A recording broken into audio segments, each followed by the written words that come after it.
Ich möchte heute über den Begriff Shojin, auf Sanskrit Virya, auf Deutsch die Tatkraft, sprechen. Die Tatkraft ist eine der 6 Paramita, eine der 6 Vollkommenheiten, die ein Buddhist üben soll. Und sie ist deswegen etwas ganz Wesentliches.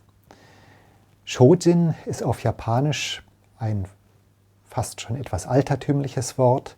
Es besteht aus 2 Schriftzeichen. Das erste heißt Sho, nämlich auf der linken Seite steht die Reisähre und das bedeutet Vitalität.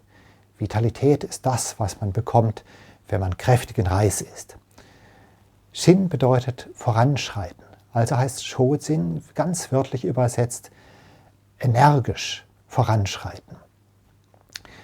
Heutzutage kennt man das nur noch aus der Wortzusammenstellung Shojin Ryori, die vegetarische Mahlzeit.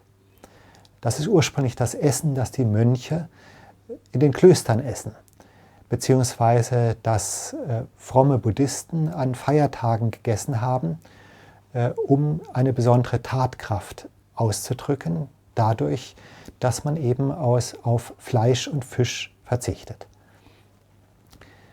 Ja, heute feiern wir den 848. Geburtstag von Shinran Shonin, dem Begründer des Shin-Buddhismus, dieser großen buddhistischen Schule, der ich auch angehöre. Und deswegen schickt es sich wohl, ein bisschen über das Leben von Shinran zu erzählen. Ich werde nur eine Anekdote erzählen, die sich in seinem 83. Lebensjahr ereignet hat, die nicht so bekannt ist, aber die gut verbürgt ist. In seinem 83. Lebensjahr war Shinran äußerst beschäftigt. Er übergab sein Hauptwerk, seine wichtigste Schrift, seinen beiden wichtigsten Schülern. Das ist übrigens heute noch ein Brauch, wenn man zum Priester der Jodo Shinsho geweiht wird, bekommt man das Kyogyo Shinsho überreicht. Damit drückt der Honganji, der Haupttempel, aus, dass er einen als Schüler akzeptiert. Ja, Shinran hat in seinem 83. Lebensjahr ungeheuer viele Sachen neu geschrieben, auch Texte kopiert.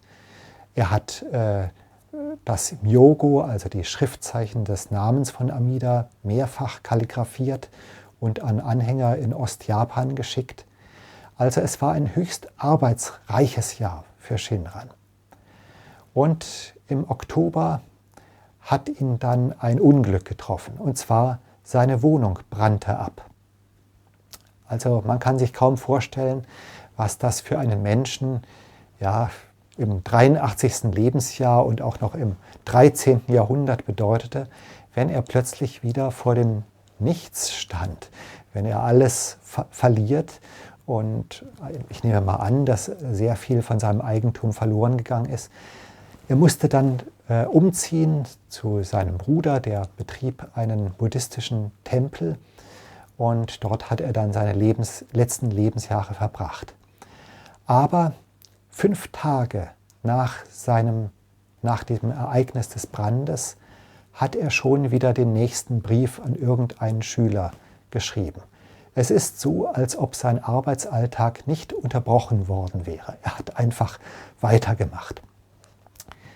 Ja, die Frage ist also, wie hat Shinran das geschafft? Wie konnte er ein so tragisches Ereignis so schnell wegstecken, und zwar noch in einem so fortgeschrittenen Alter?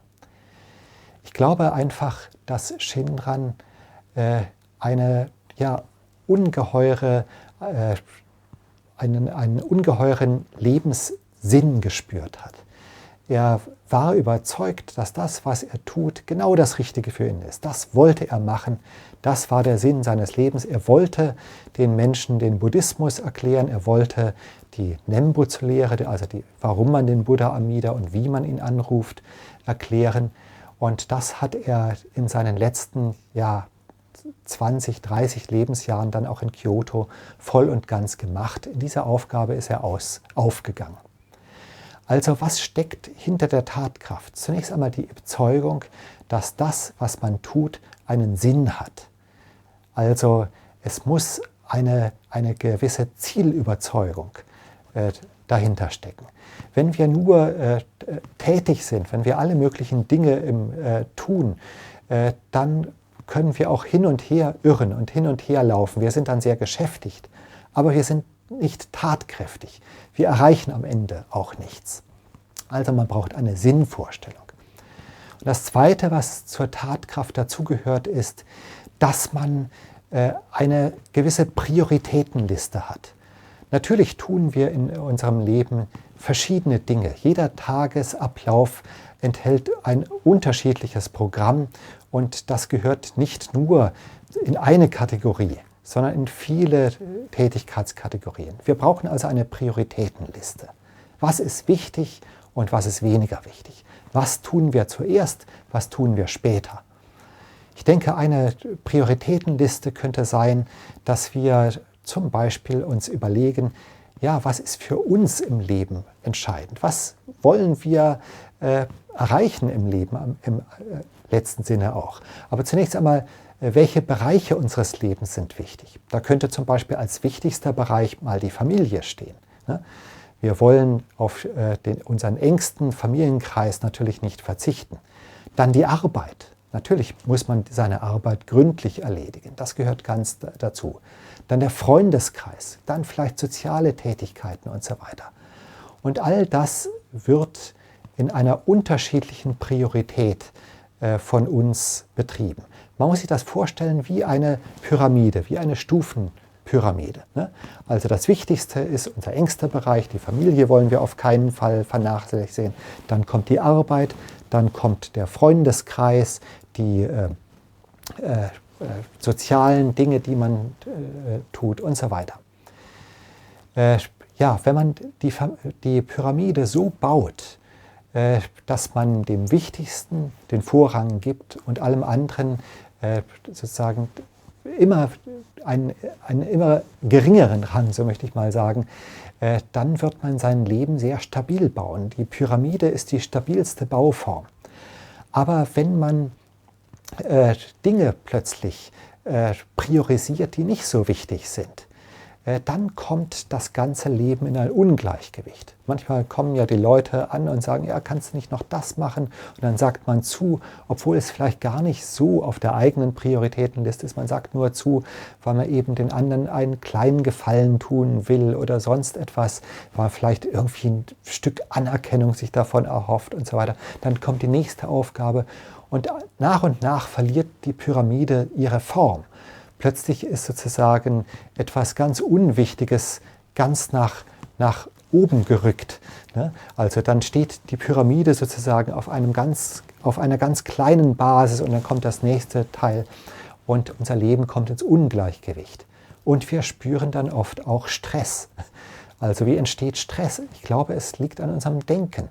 Wir haben unsere Prioritätenliste vergessen und nur deswegen machen wir zu viele Dinge auf einmal, die nicht so wesentlich sind.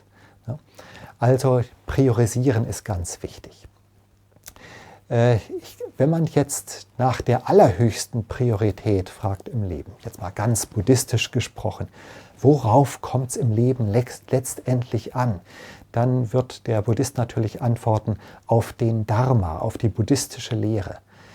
Dharma heißt wörtlich übersetzt auch wirklich das Tragende des Lebens. Was ist die Grundlage von allem?